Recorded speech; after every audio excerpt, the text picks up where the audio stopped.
Okay, so welcome back, everyone. So today we are going to be having a really fascinating conversation with our smart guest, Ola, who is back with us. What a lovely guest. And we're going to be exploring the concept of femininity and wisdom, whatever that means. Ola will tell us in 2.5 seconds. We're also going to talk about, yeah, we're going to do that. We're also going to talk about some of the women in the so-called Bible. We know that there are other texts that make the Bible. So we're going to touch on Sophia, Eve, Lilith, and maybe even Mary Magdalene. We'll see where the conversation takes us. And we're going to talk about much more stuff. I don't want to, tell you everything that we have planned for you all, because it's some really cool stuff. And most of all, what you all requested, which is the menstrual alchemy. So we're going to touch on that as well. So welcome back. How are you doing, Ola? Thank you so much. Thank you for having me back. I'm very excited to continue our explorations tonight. Hello, everybody. I was really happy to see that people wanted to know more and explore a little bit deeper into those things. So hopefully, this one will not disappoint, or at least will maybe provide something new for some of you. So let's do it. Yeah, we're going to do it.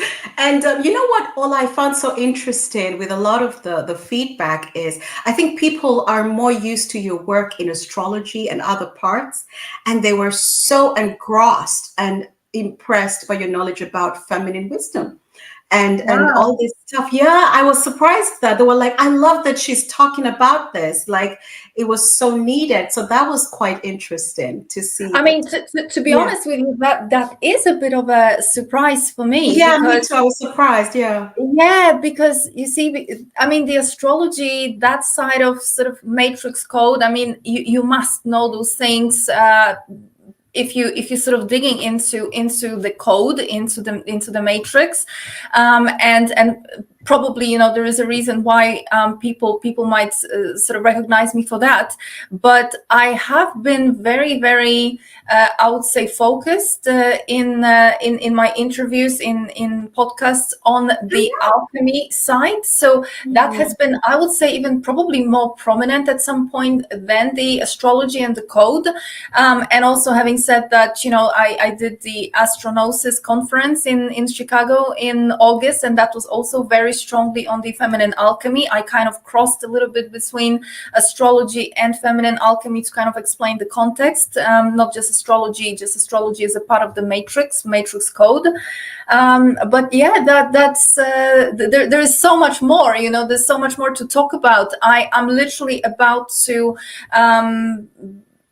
probably put together an ebook or some kind of form on shamanism. I've done quite extensive, I don't want to even call it a research, because there's a lot of people doing research and not much wisdom coming out of it. So I think we have to take a different approach here. But I've been looking into sort of many different aspects of what we these days call spirituality, and shamanism has been butchered. I mean, gotta tell you that, shamanism has been butchered. Shamanism is totally misunderstood.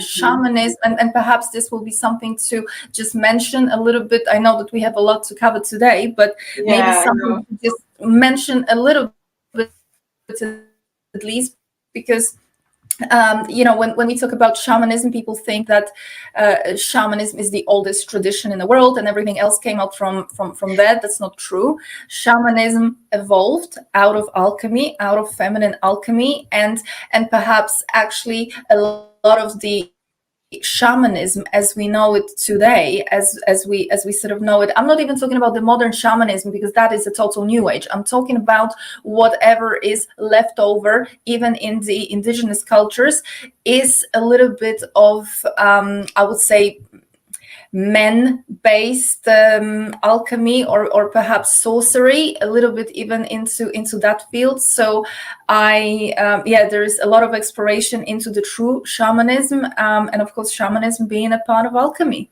Simple as that. Yeah, yeah, I was surprised as well by that. But again, it's good to see what people pick up and extract from conversations, you know. So I think they were not extracting the entirety of what you Right, have been talking about. You know what I mean? It's also, you know, there's selective hearing. You take what you need at any given point in right, time. You know what I mean? sure. Yeah. And so I think let's start with these fascinating women while we're on these, you know, the feminine alchemy. Let's start with these fascinating women known as Sophia, Mary Magdala, or Magdalena, and Eve and Lilith. And I also learned that Hell is possibly a woman as well. I don't know Yeah, about that, yeah. but you know, I'll let you take it away and tell us what your thoughts are on the different facets of these women or historical figures, for lack of better words, and how their knowledge can be alchemized and used or made relevant in the modern age. Oh my gosh, massive topic. So I think that one of the key, perhaps starting point to really understand, to really dive into this, is to understand that a lot of these women, what they represented becomes more of a motive, it becomes more of the teaching, it becomes the way. So these women stand very strongly for the same type of teachings, which is literally feminine alchemy. Feminine alchemy is extremely broad, and it is that original fundamental sort of basis for whatever was derived from it later. So of course we are going back to the power within a woman, to the power within a female. It's not just sort of human women that we are talking about here. And one of the key things that probably worth mentioning, since we're talking about women from the Bible, a lot of Marys there, right? We have Mary Magdalene, we have Mother Mary, so Mother of Jesus, Mary Jacobi. We have so we have the mother of John the Baptist. We have all sorts of Marys, Mary Salome. So all those women following Jesus, or as it was portrayed that they were following Jesus. Who was following whom is the right question. All these women with the name Mary. So what's the sort of first thing that we need to decipher here is the name Mary itself, and of course we can look through it from the Aramaic perspective as well as even French. Mary Mar, the waters, the waters of creation, and Mary from Aramaic, the alchemical Aramaic translation of Mary is the one who knows the secret of the Grail. So the title. It's a title. It's Mary is a title. Every single one of us as a potential is Mary. Okay, this is not a name. Mary is a title. And so these women, whether that's Mary, mother of Jesus, whether that's Mary, of course that was Miriam, whether that's Mary Magdalene, these are titles describing women who have been initiated deeply into the alchemical secrets. And when I say initiated, I'm not talking in any kind of new agey context, in any kind of fashion that way. But these were women that knew alchemical secrets, and they lived it sort of in their daily life. This was not some kind of worship. This was not a sect. This was a woman who was living in her full capacity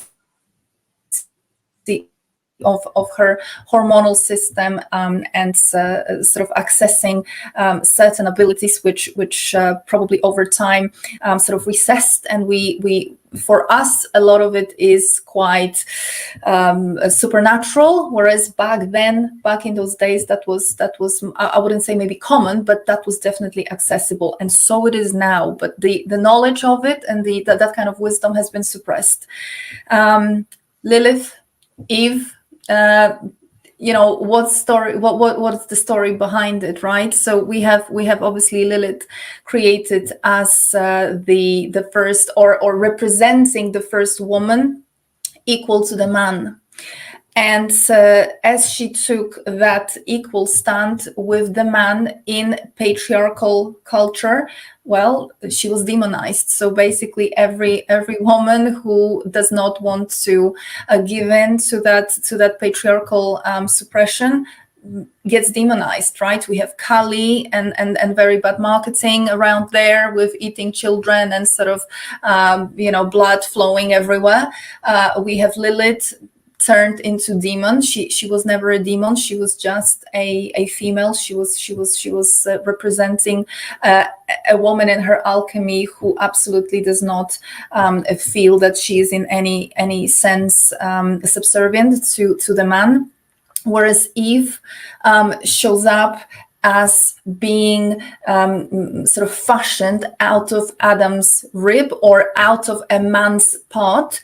Of course, depending on translation, that story has a little bit different context. But the takeaway, the key takeaway, is that a woman becomes subservient. A woman is now put in a sort of certain hierarchy against the man, which does not represent anything else other than it is a representation of that patriarchal culture overlay, which becomes very dominant. So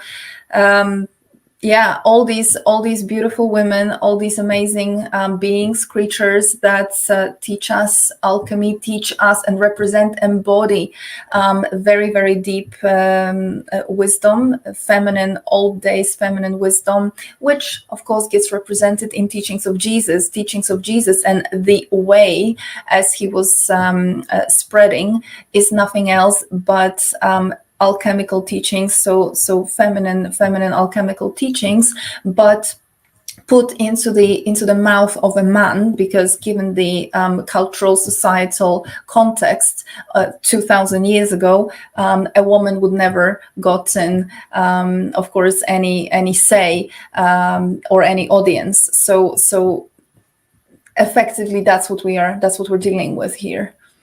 Yeah. And if we go beyond the physical manifestation of what appears to be feminine embodiment or masculine embodiment, the way men show up, the way females show up, and we take a look a bit deeper behind the veil at the chromosomes or the construction of the XX and the XY, can you share with us how you see these energies coexisting with each other and manifesting beyond what we see as the physical manifestation representation, as we are showing up as women, but behind us is a biology. There is the XX. There's a lot going on underneath what we see on the surface of what we perceive as woman or man. And there's the joke that people make and say that the XY is missing one leg. It's missing a leg, and some take it a little bit further and say, I don't want to go there, right? There are jokes about that. But can you walk us through what we can learn about these energies and how they coexist, correlate, and what kind of wisdom or knowledge is within the chromosome makeup of the XX and the XY? So I think probably I would take it down to that sort of DNA level, and when we talk about alchemy, so that it doesn't become just a kind of fancy, almost fairy-like story. If we inject a little bit of science into that, we have to get down to the DNA level. So of course we have the chromosomes, and that describes the sort of biology basics. Differences between man and a woman, but what makes a woman so special, what makes a woman, and mind you, this is I absolutely hate if this sounds in any way if it sort of gives off a vibe that women are better. It is not about better, it is about what we are created for, and that's as it happens, we are created in a sense, in a fashion where we are capable by design, by literally the sort of genetic makeup, to be able to perform and provide certain functions which men are not, and that doesn't make them worse. That's just how it is. That's just what it is. So yeah, but that I mean, I hope people don't take that, because a lion is not comparing with a leopard or a cheetah. It just needs to understand what it means to be a lion, or what it means to be a cheetah, or what it means to be a leopard. Absolutely. Otherwise, you're not in sync with, you're not living at your best, because you don't know.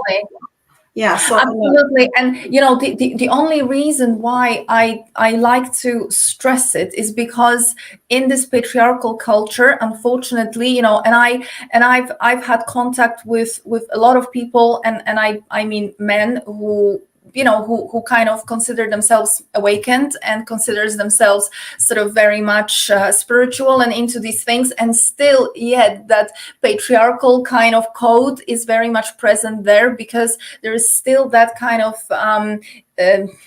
idea that we should be able to perform, provide exactly the same thing as men and women, because we are equal. And men have that kind of code written into them of the hero, and that is a very deep patriarchal code. So whenever a world needs to be saved, it needs to be a man.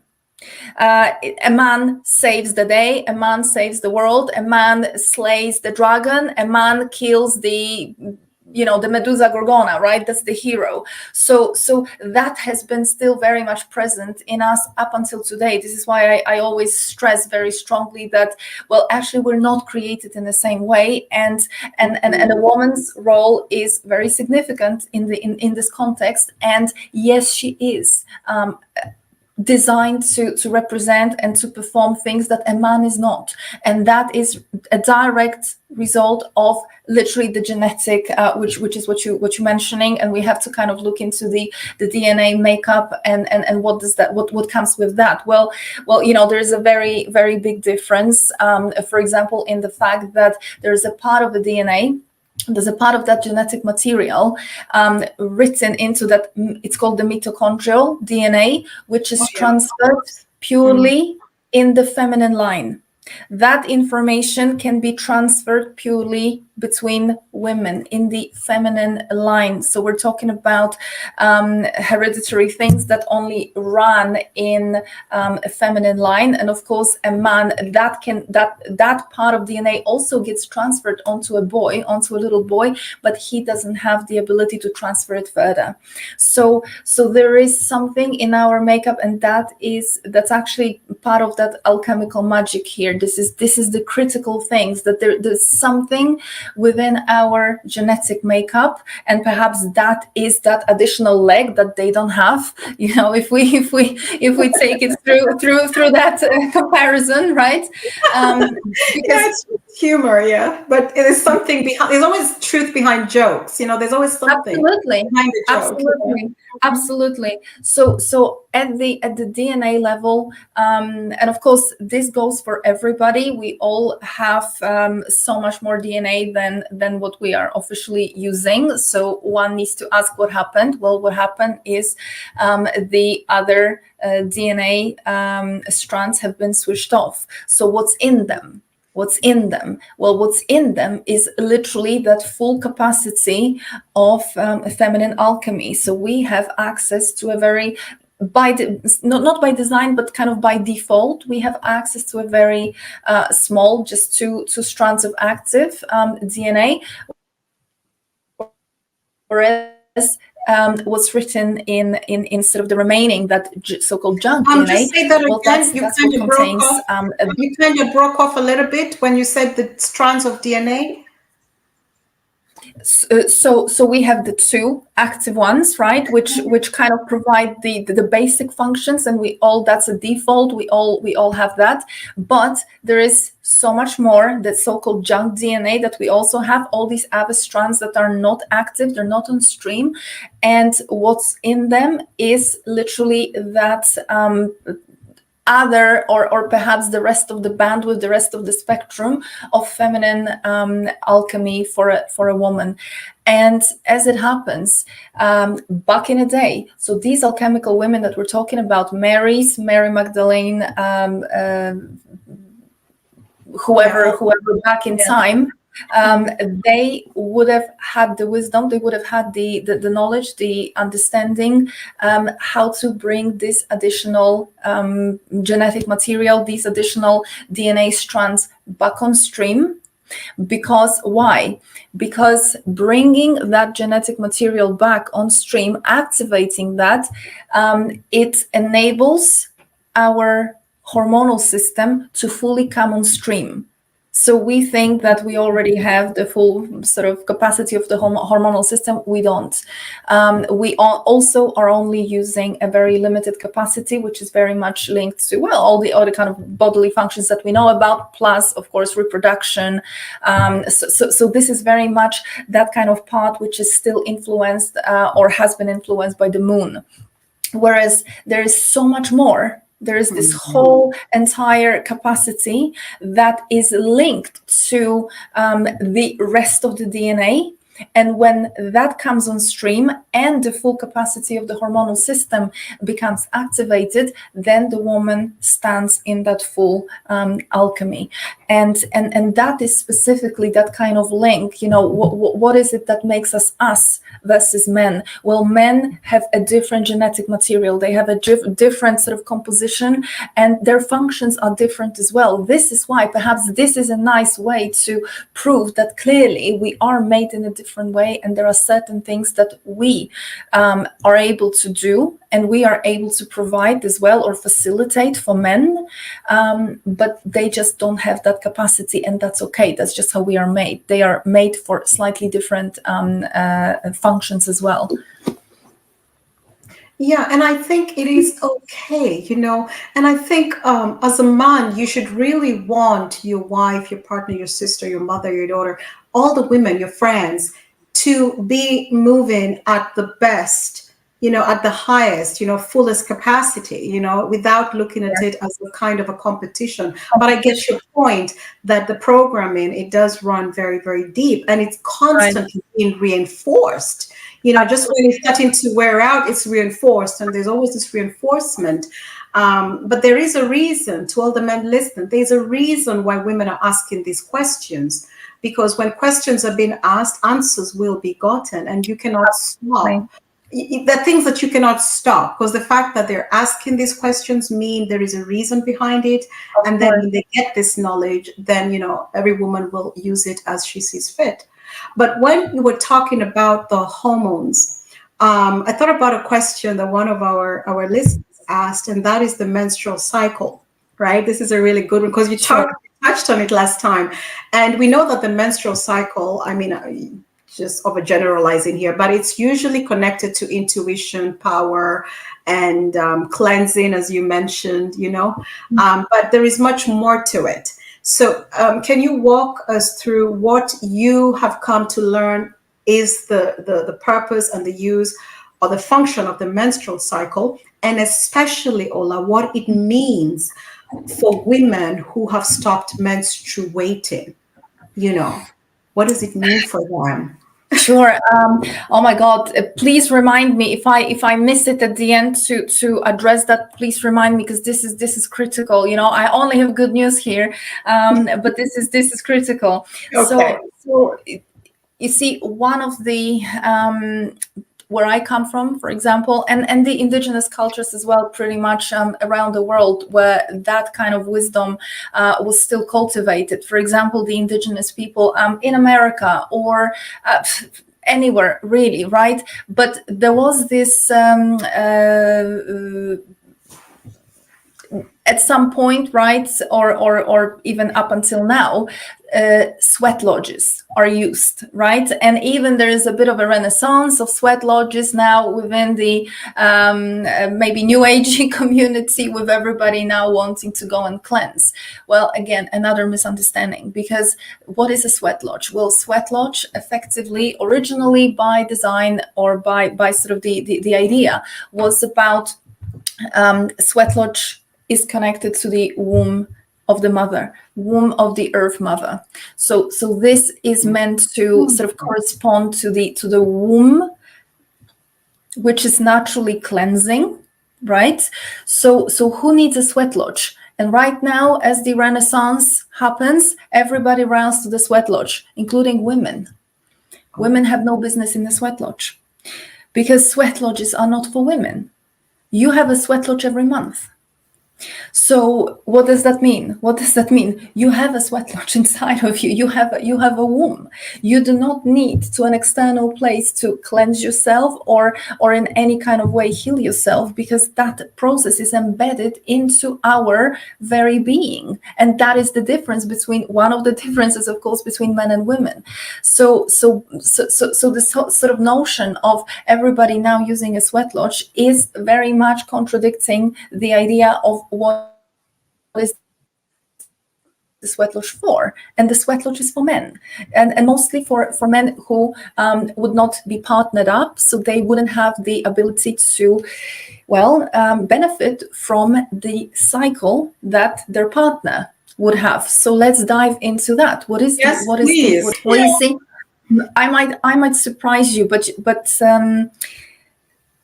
if the cycle, or if the menstruation, if the time when a woman is bleeding, if that was sort of alchemically fully working for us, healing would not be required.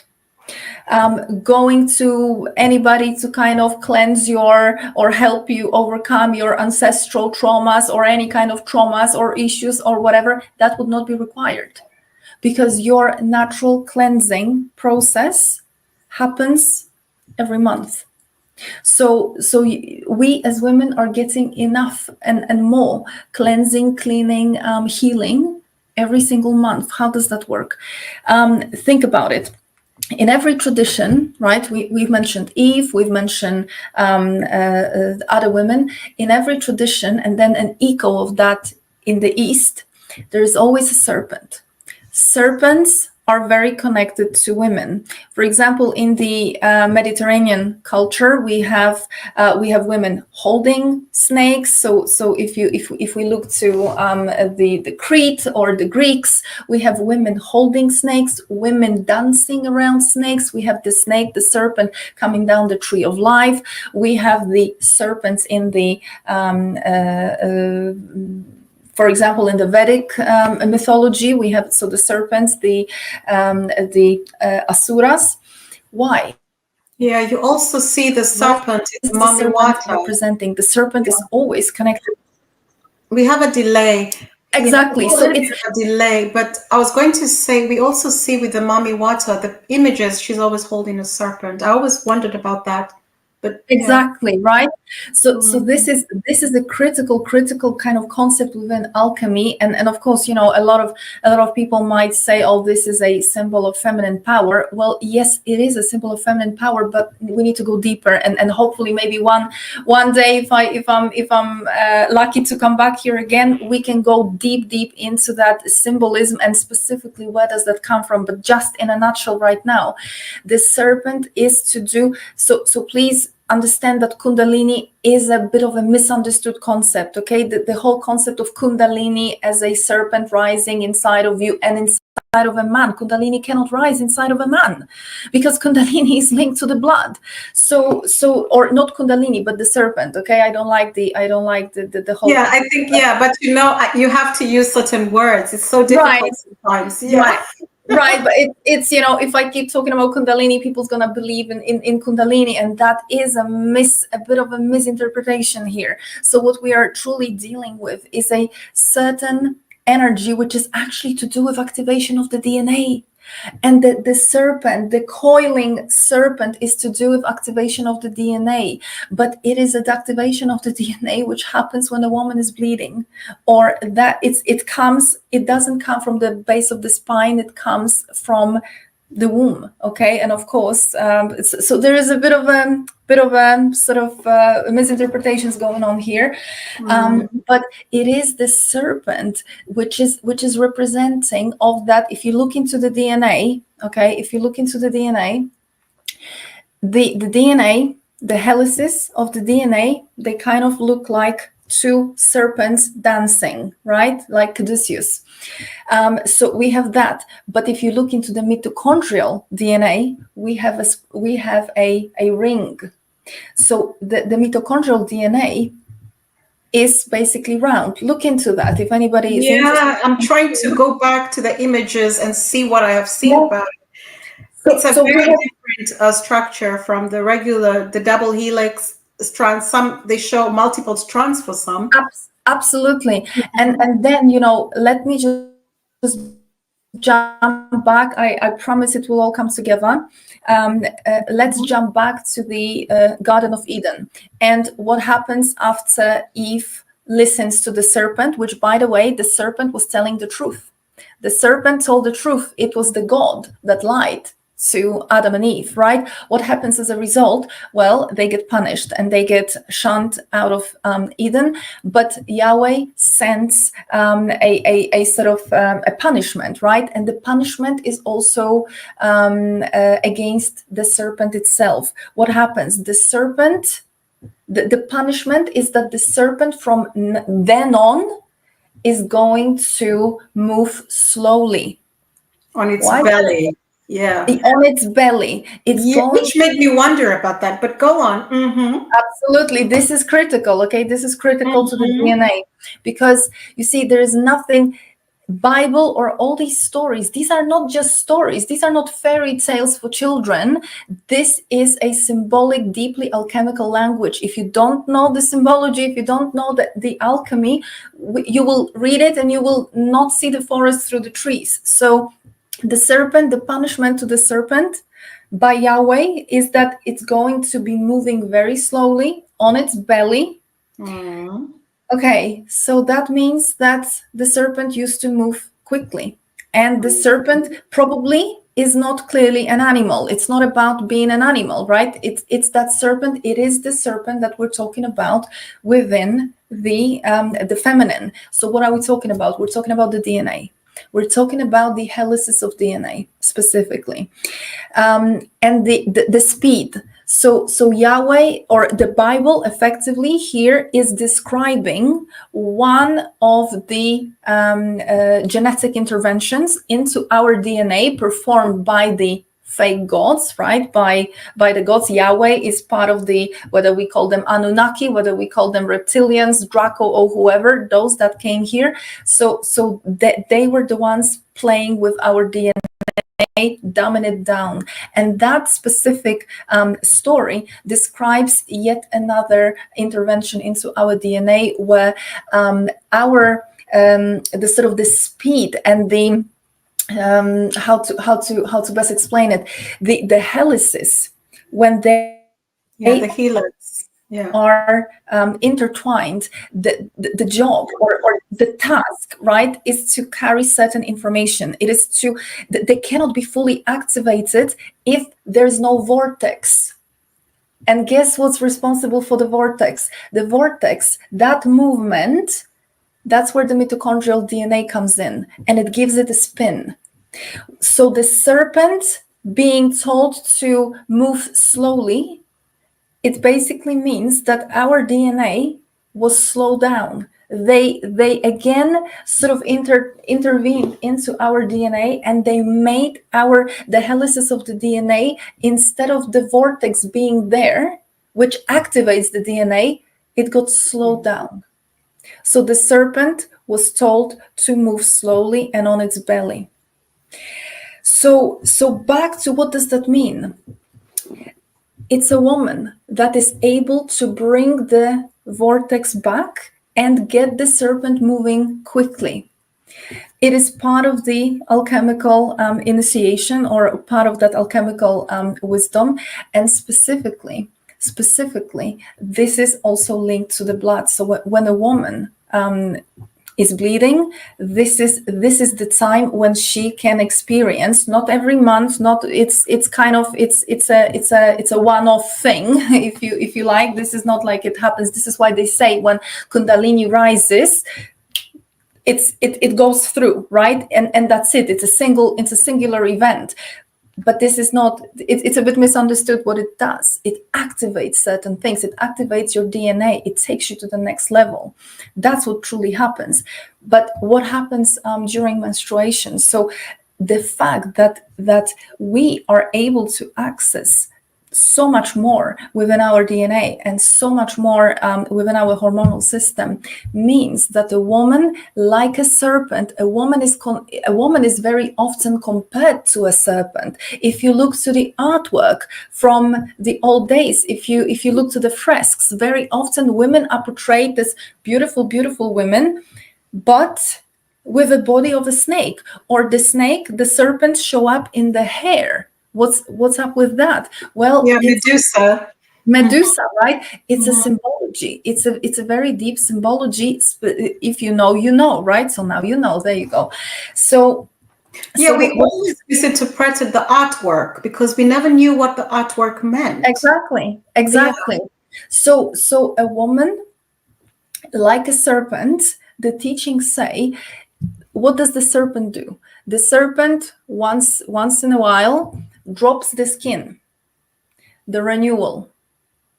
And what's your period about? You're dropping the insides, right? I mean, okay, Lining. that's the doctor. This is what we're taught in school. It's the shedding of the inner lining. Absolutely. You're shedding the lining. You're dropping that old skin, right? I mean, that's what the doctors say, but there's so much more that goes on.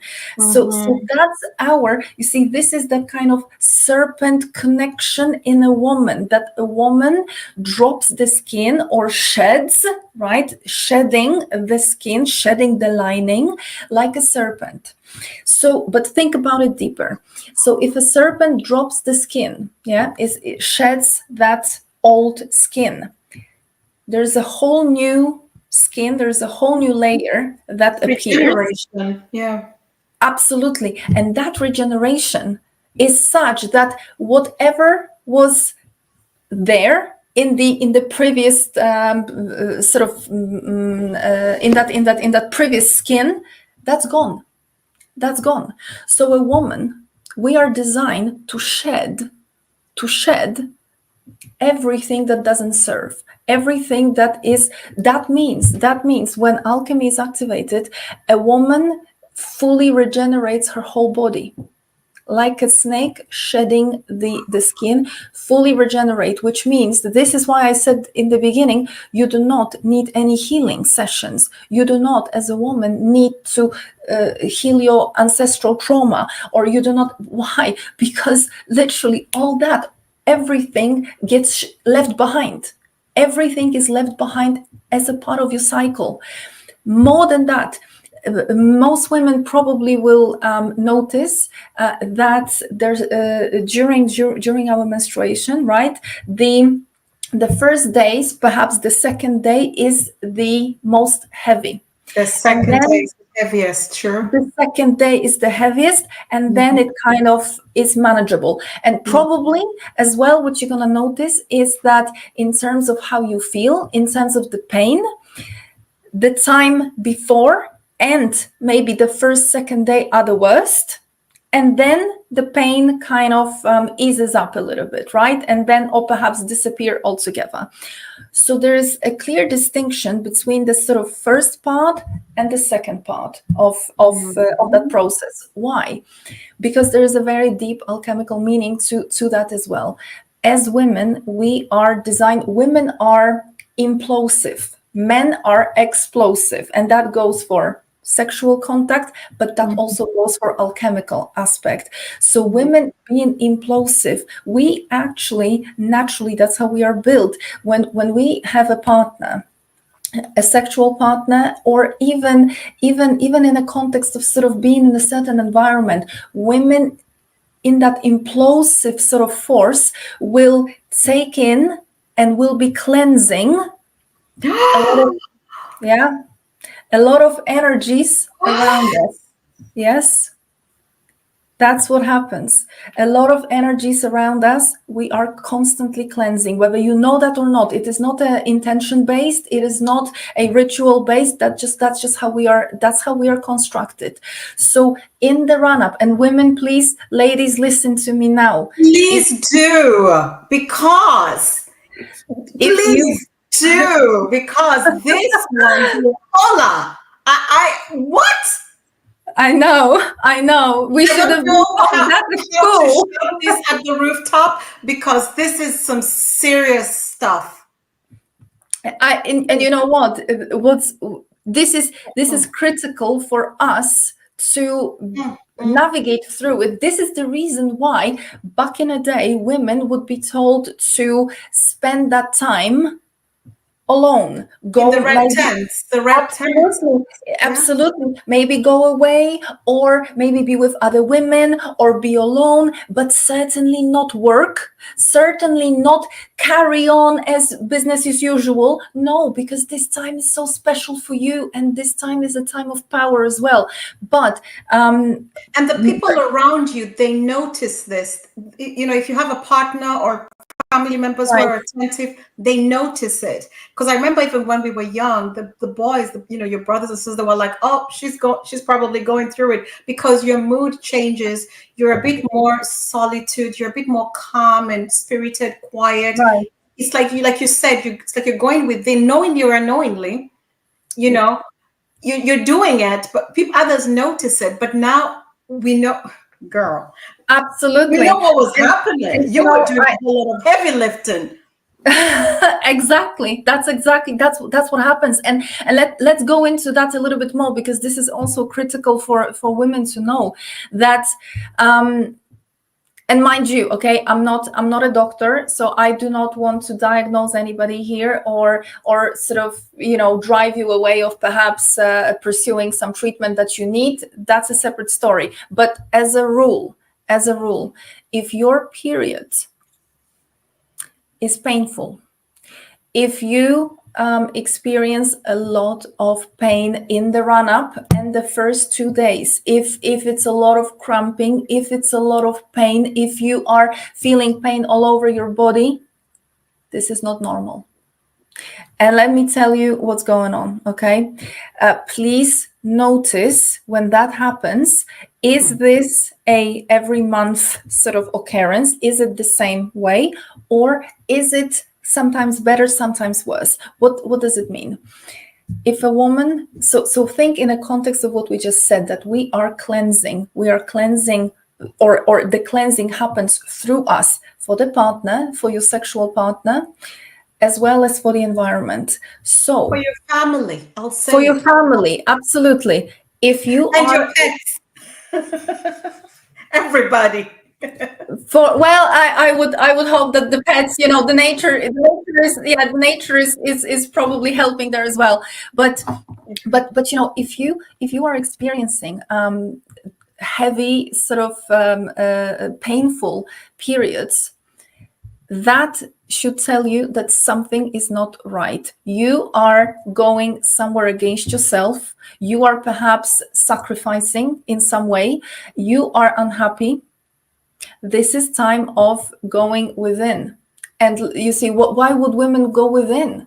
It's not because you are in pain, so you have to go sit on the sofa and watch Netflix. That's running away from it. You have to understand that the pain is not normal. Discomfort, heavy discomfort, is not normal, because that blood that's flowing from us, I mean, think about it, that blood is life. Yeah, it's a life force. It's life. It's life.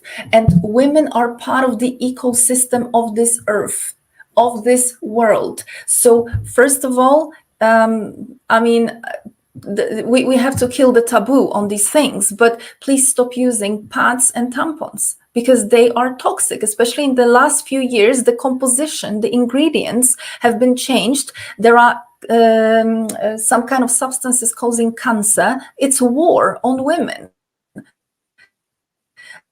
So using these kind of products is actually going to aggravate. It's going to give you all sorts of additional issues.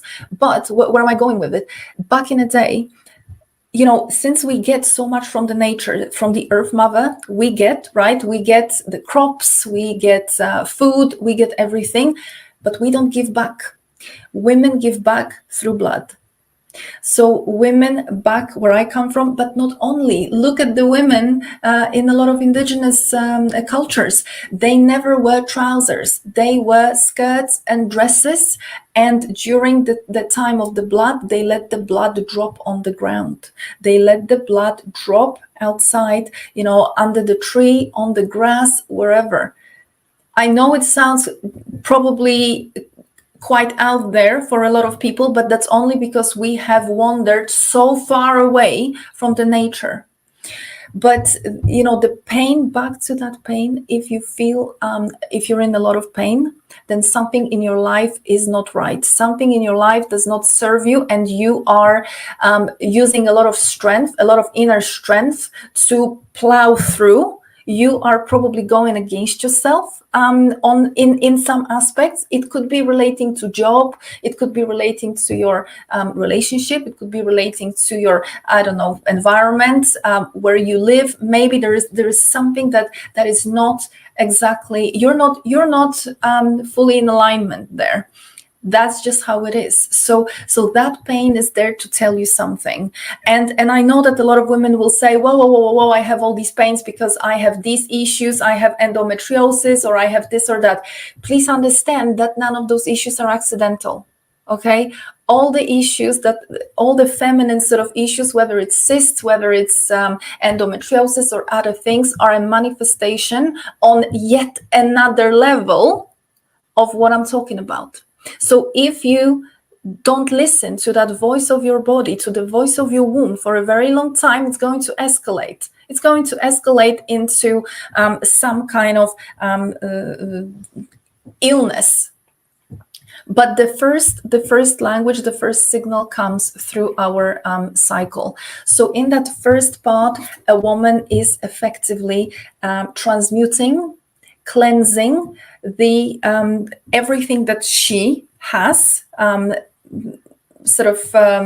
picked up on throughout from last time, plus the energies, the heavy energies of the partner, plus the energies around herself. And then the sort of second part of the cycle, there is this element of sort of regeneration. So now a woman is stepping into slightly different role. So all that has been now removed. It's been sort of transmuted, transformed, and cleansed. And now there is that element of sort of going forward and preparing for that next month, for the next sort of how many days, right? So there is also an element of a woman starting slowly to weave, should be weaving. This is why, think about it, why was it banned at some point that women, when they are menstruating, they were not allowed to weave? They were not allowed to cook. They were not allowed to take water from a well. They were not allowed to do any of those creative aspects. Why? Because they were told you're dirty. You have blood. You're dirty. Absolutely not. A woman. And the taboos that are inserted with apparent evidence of what happens when a woman beats eggs. I know in Germany they have the taboo of a woman beating eggs, and if she's on her period, I think it clogs up, or the egg you can whip it. There are all these taboos. Every culture has them, but it's a taboo connected to her menstruation. Exactly. And so why she should off, or she's dirty or clean. She can't enter the temples, Exactly. And you have to ask yourself why a woman in those on those days is not allowed to do those things. Well, it's to do with her powers. It's the opposite. Whatever is the common kind of understanding, the common knowledge, you have to flip it on its head. That's the rule of thumb that's going to help you navigate through everything. So a woman who menstruating is not allowed to, for example, weave, right? Back in the days, weaving Weaving, oh my God, I could go on forever on weaving, because weaving was not to do, it was not as simple as making material to make clothes. Weaving, think about it, in mythology, we have the fates. And the fates, right? Different mythologies, the Moiras, the Parcas, and the Norns, for example, in the Norse, they are all weavers. Weavers of what? Of destiny. Okay, and they were what? They were some kind of goddesses. In the Norse mythology, they're actually not goddesses, as in they are not part of the gods of the Norse gods pantheon. They are they belong to the Jotun. They are the giants. So in Norse mythology, we have gods and giants. Why is that important? Well, because they are not gods. They are not them. And it's three sisters. And you probably remember from last time when we talked about alchemy, I was talking about three aspects in an alchemical woman. So again, when we unpack who the fates are, who are those beautiful creatures, beings, women, giantesses, as they called here in the North, they're not three sisters. These are not three different ones. These are, it's a woman. It's an alchemical woman with the three being aspects of alchemy: the mother, the maiden, mother, and the witch. Yeah, so absolutely. And they are weavers. So the weaving aspect, they are weavers of destiny. So a woman in her alchemy is able to weave destiny, and what the mythology tells us, destiny of gods and men. So a woman in alchemy is more powerful than the gods. It's not the gods that tell us what the fate and what the destiny is going to be, but a woman in her alchemy overrides that. So a woman in her alchemy effectively overrides the zodiac. That is where she starts to weave her own destiny. So this is, you see, there were certain things that women did. This is part of that alchemical, I don't want to call it magic because it's not magic. It is alchemy, that women would be weaving. And when they are weaving, they would actually take a bit of that blood and they would put it, they would use it during weaving. And that very process becomes so much more than a physical sort of manifestation, as in creating a piece of a material, piece of clothing. No, that woman would be weaving her destiny. That woman would be able to literally steer her life the way she wants. And this is why women were banned from doing that. Because when a woman does that, when a woman becomes a weaver, when she has the blood, she escapes the matrix. She escapes the gods. She escapes the fate dictated by the gods. She decides her own destiny. She starts to weave her own destiny. That's the meaning. I mean, Jesus, I don't think I ever dropped something like this in an interview. So thank you for that.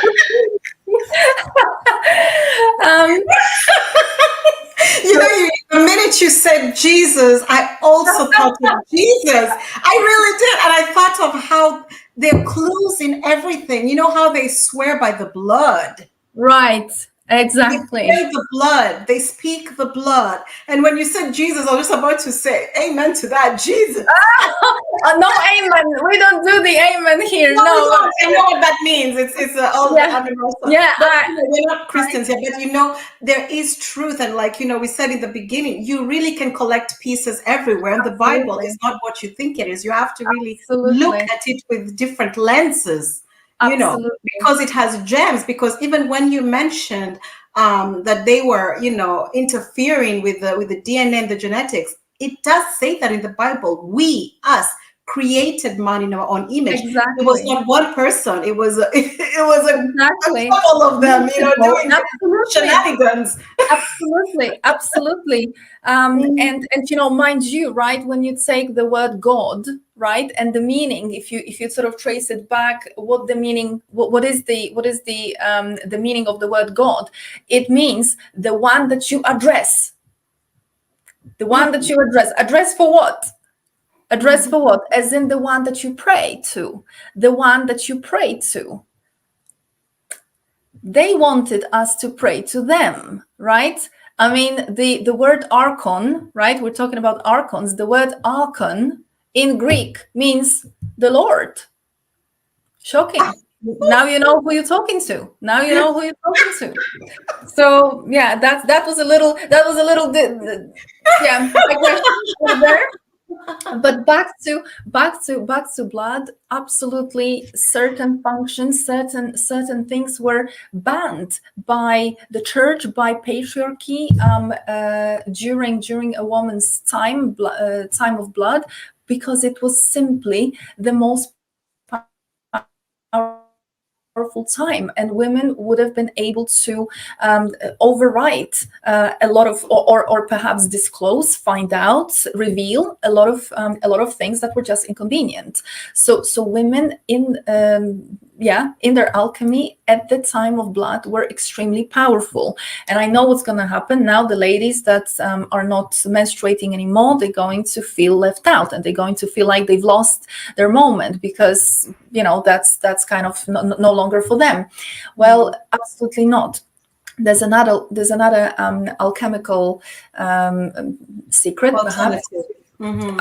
Yeah, absolutely. But you have to from an alchemical perspective, you have to understand that a woman, when she's still menstruating, so in those years when a woman is still having blood, women, those alchemical women, would absolutely sort of use and utilize the energy of the sun, because the sun activates our DNA. This is why now Bill Gates is, very, very keen to block the sun, right? So that the sun doesn't do the job. There is a little bit more to that, because you might be thinking, well, hold on a minute, we have sun all the time, and where is the DNA activation? Well, the problem is that the Grail is full of lead. That's another story. So that activation cannot really happen. That's for another time. We can go into that as well. But the sun, so there needs to be that kind of contact with the sun. There needs to be a contact with the lower kingdom and the upper kingdom throughout it needs to be sort of part of our routine, not some kind of ritual, not some kind of a meditation. No, this needs to be weaved into the way we live. It needs to become kind of almost subconscious. So not this kind of new agey ceremonial way that at 5 o'clock we're gonna sit down and we're gonna have a meditation. That's a masculine line. That's not what we're talking about. We're talking about communion. We're talking about weaving that as a part of our everyday life. Natural as literally opening that door behind me, going out and sticking your fingers into the earth and looking at the sun. That's it. You're done. So it's very much about how you live your life. But a woman, why am I talking about it? Because during the time when a woman is still menstruating, we say that she is charged from outside. So there is still, her blood is being charged externally, as in those external energies are flowing into us. A woman is still receiving that external from the underworld and from the cosmic kingdom. We are still receiving those energies that are kind of coding the blood or decoding the blood. They are charging the blood, whereas the woman that stops and then becomes goes through the menopause and sort of alchemically we can call her a witch, although remember that the witch is just the crone, that is just a alchemical title. Woman, we actually say that the reason why she goes through the process of menopause and why she stops bleeding is because she has been charged sufficiently So absolutely. So now it's like we say in alchemy that it's like there is a black hole inside of her womb. Now she is the one who has sort of, you know, sucked in all these energies, and now she carries that. That's why very often women in that process, they would feel a lot of heat. They would suddenly get hot. Yeah, they call them the hot flushes. The hot flashes, right? Or they would also get sort of all sorts of maybe emotional or, you know, hormonal sort of changes. Very often that is to do with that very process. So that kind of heat that a woman feels is literally the cauldron that is now transforming, because it has now received all that energy to sort of charge it. So if women are there thinking that oh my God, you know, I'm not menstruating, so what can I offer here? Well, actually, you have just become the sun yourself. You are the sun. We, the ones that are still menstruating, we are still charging. You have just become the sun. This is why the women post-menopause, the witches, yeah, if you call them by that aspect, they are the most dangerous to the establishment, because they are effectively embody all the aspects now. They are the ones that you see when we talk about the times when witches were burned at the stake, right? Witches were burned, not the maidens, not the mothers, the witches. There is something a little bit deeper that's hidden there. It's women for their witch aspect, for that shamanic aspect, for that aspect they have been burnt at the stake, because that aspect is perhaps the most powerful out of the whole alchemy. So you see, look at the current times, right? We have the whole everything is flipped on its head. We are glorifying the youth. We're glorifying girls in their teens and early 20s, right? I mean, the whole TikTok men, you know, chasing after 20-year-olds, and they are beautiful because they have all these bodies and all that. And women who are like, you know, 40, 50 plus, well, that's already, they can be sort of terminated on the sort of side track, because they're not good enough.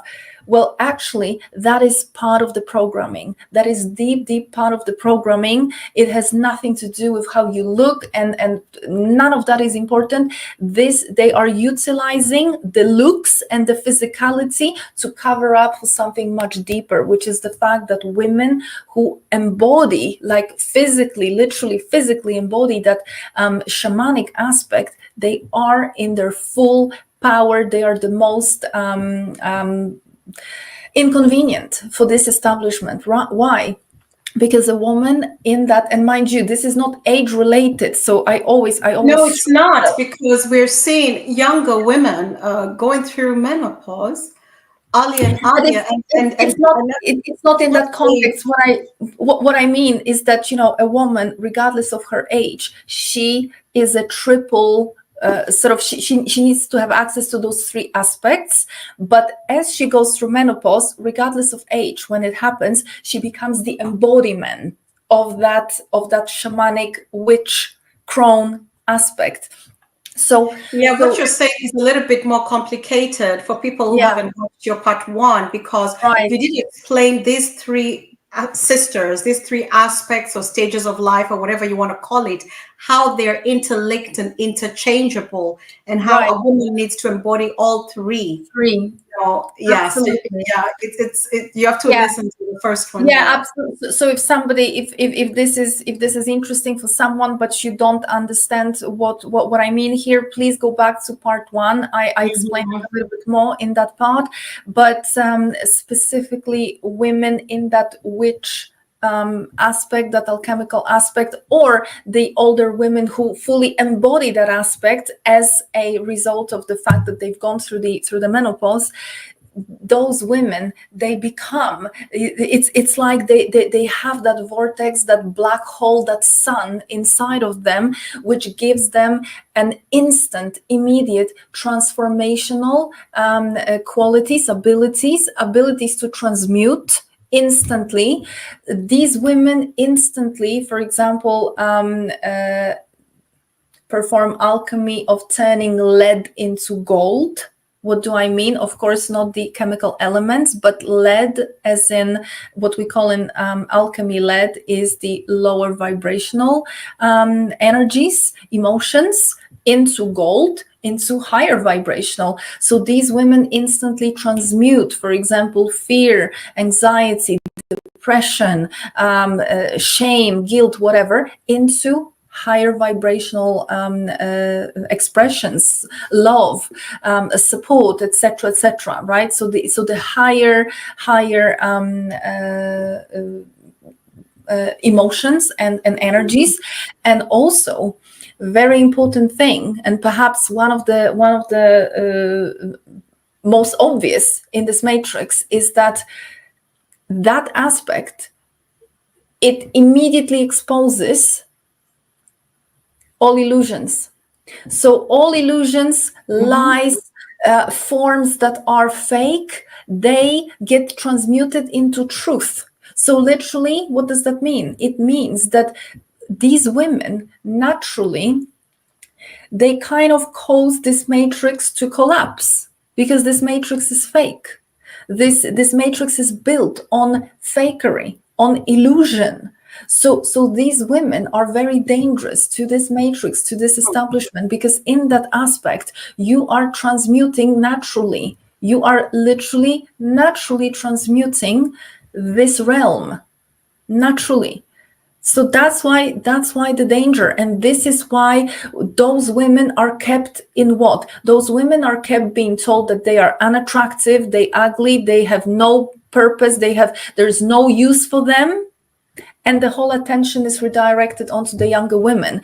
Why? Yes, so that you discard them, or you don't pay your duties as a woman. You say, well, and some women do it. You hear them speak, repeating what society has told them.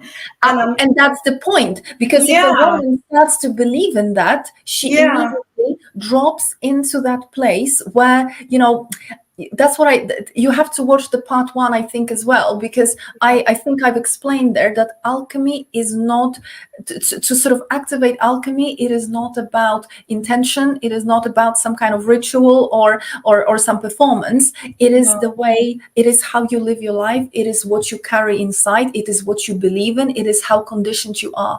So if you buy into being told that you are useless, that you are no longer needed, that you are old, unattractive, etc., then you are naturally not in that sort of place for your alchemy, for your cauldron to activate. So you are no threat in that shape. You could be the biggest threat, but you're not, if you're gonna buy into that. And that goes for everybody. That goes for all of us. Okay, that doesn't go just for these kind of women. That goes for all of us. This is why they keep us constantly in the lowest vibrations. This is why they keep us in fear, in misery. They keep us chasing all the time. We need to be just chasing the dime, right? We need to be paying our bills. I mean, why are we called the human race? Human race. I don't want to be a part of a race. I don't want to be racing towards anything. I want to be walking and living easy life, right? Isn't that interesting that they call this a human race? It's so interesting. Even the choice of words that they give the group of women you've talked about, menopause, men on pause. It's again jokes people make and say, men on pause, But when I'm thinking about all this, and also how they externalize a woman's value based on appearance. That's why women are all about plastic surgery, all this stuff. And they like to downplay the inside. And I think that's why it was important for us to talk about this, because women are more than just the appearance, the plastic surgery, the eyebrows, eyelashes, makeup, and whatever, body shape. You know what I mean? There's so much more to what we call a woman. But I wanted you to touch on something, because I know you talked about the women, and I'm I know we have one leg out the door because of the time, but I want to ask you something. What about the women who have had a hysterectomy? Nothing at all. Nothing at all, because you see, how does their alchemy work? Because the menopause woman, she naturally came to it. The woman who had hysterectomy for whatever reasons, absolutely, what's the process? How do you see this? It's not how I see it, it's how it is. This is the biggest beautiful thing. Whether you've had hysterectomy or whatever other procedure, where whether your breasts have been removed for whatever reason, whether some kind of intervention has been made medically into your womb, into your fallopian tubes, or whatever else happened there, it doesn't matter. How do we know that? Well, first of all, let me ask you, are you not a woman now? Are you now a man? Yeah, you're still on XX. You're still a woman, and we are dealing with alchemy, not chemistry. We're dealing with alchemy, and that alchemy, not just chemistry, is responsible for the fact that things are not about just that physical aspect. Physical aspect is actually very little to do here, because we It is, yeah. It's absolutely. Yeah. We are dealing here with the makeup of what sort of makes a woman, right? Biologically, as in what's your genetic material? What do you have? Do you have the XX? Do you have the DNA? Do you have the hormonal system, right? Absolutely. So just because something has been removed, or even for women, because very often women, especially these days, right, we struggle with all sorts of hormonal imbalances. The food that we eat, the cosmetics, they are packed with all sorts of chemistry. The clothes as well, Ola, the fabrics.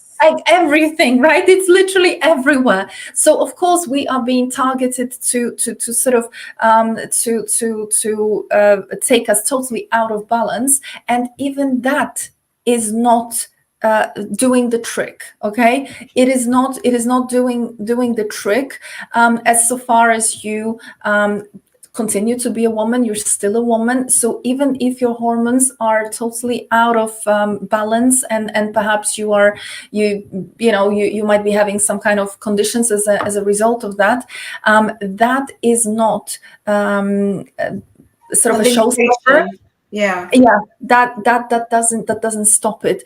The only thing that does stop it, and this is what we should be worrying about, is that kind of more emotional side of things. Why? Because you cannot fool the energy. So think about it. The emotions that you live in, the emotional state that you live in, is going to be directly affecting your body. This is why I told you right earlier that if you are about to menstruate, or you're menstruating and you have a lot of pain, and it's a really terrible experience, because let me tell you, menstruation should be an amazing experience. This is the time of power. This is the time of you being a woman who is a natural vessel for transmutation and for weaving of whatever you want in your life. It's an amazing time. If that's not how you feel, something is off. Something in your life is, you are responding through your emotional / physical state to whatever is not working. So unfortunately, those two go together. So you cannot fool the energy. If you are living, I don't know, full of guilt, or unhappy, or if you're sacrificing yourself, or if you're trying to run around, make everyone happy but yourself, and you're running around, stepping into masculine behaviors, controlling, trying to be perfect, trying to sort of outdo yourself in every field. These are masculine behaviors. They are effectively driving you out of that feminine alchemical sweet spot that you need to be in. So that is what is going to stop your alchemy, not hormonal imbalances, not the hysterectomy or any other condition. That is irrelevant. The most relevant thing is what you feel inside and how much in alignment with yourself you are. If you are telling yourself some stories that you have to do this because you have to, you have kids or you have this or you have that, I'm sorry, but if you are sacrificing, then it's a price you're paying and you're choosing to do that. I can't tell you what to do, but it just doesn't work like that. It doesn't work when a woman is in that sort of negative emotional state. That's just how it is. Yeah, and I think Ola, this this share was so important and so powerful because the programming of what has been associated to this powerful thing, our body, natural body aspect of a woman, which is called menstruation. It has not only been demonized, but it has been made to be unclean. It's a taboo. You can't talk about it. So, of course, I understand women relating to it in that aspect, like, you don't want to even say you're menstruating. Oh my God, how dare people know this? Something that you have described as beautiful is not even a conversation you can have. For the longest time, men could not even go by the sanitary. So I think women, it's so important that this one, you need to listen to it, because I'm still stuck on when you said the cleansing. Yeah. Of the whole environment. I'm like, what? When you think of the workplace, women are going to work when they're menstruating. So you're cleansing that space.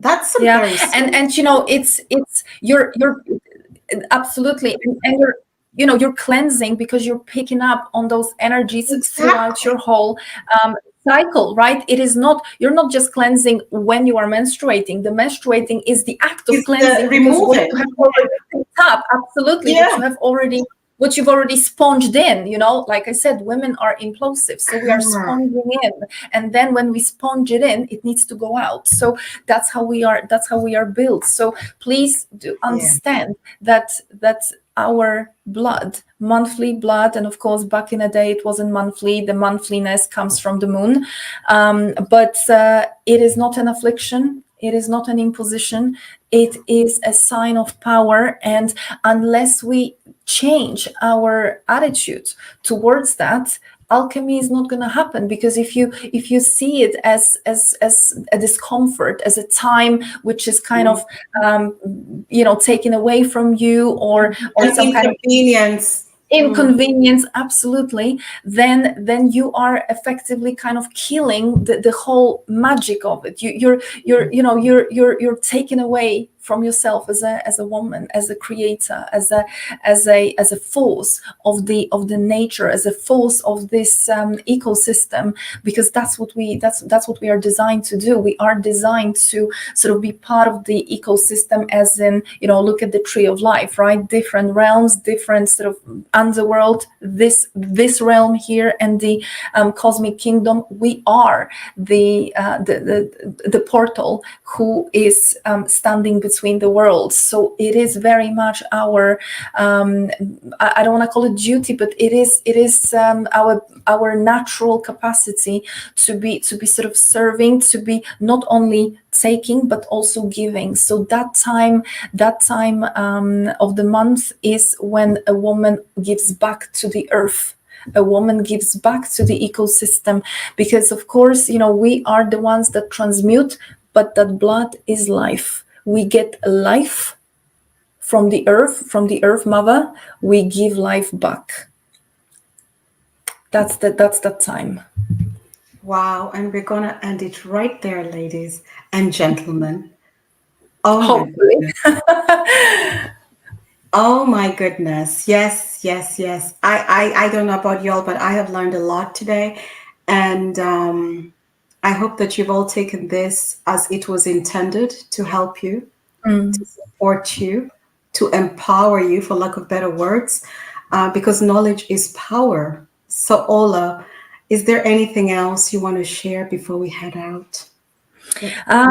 Just for the ladies to and please, gentlemen, do not feel left out. That's why I said that hopefully gentlemen are still with us here, because you are ultimately the partners. You are the ones who are living with women who are starting to remember that amazing mysterium of life, and let's please understand, for sort of all of us, what kind of amazing gift women really carry within themselves. That's a gift not only for us. We are designed to serve the collective, because it's in the same way as we are designed to serve the collective when it comes to giving birth to a child, for example, right? I mean, it doesn't happen in any other way. We are designed to do so much more, and that's our function. This is not an affliction. This is a natural thing. So when a woman is in her alchemy,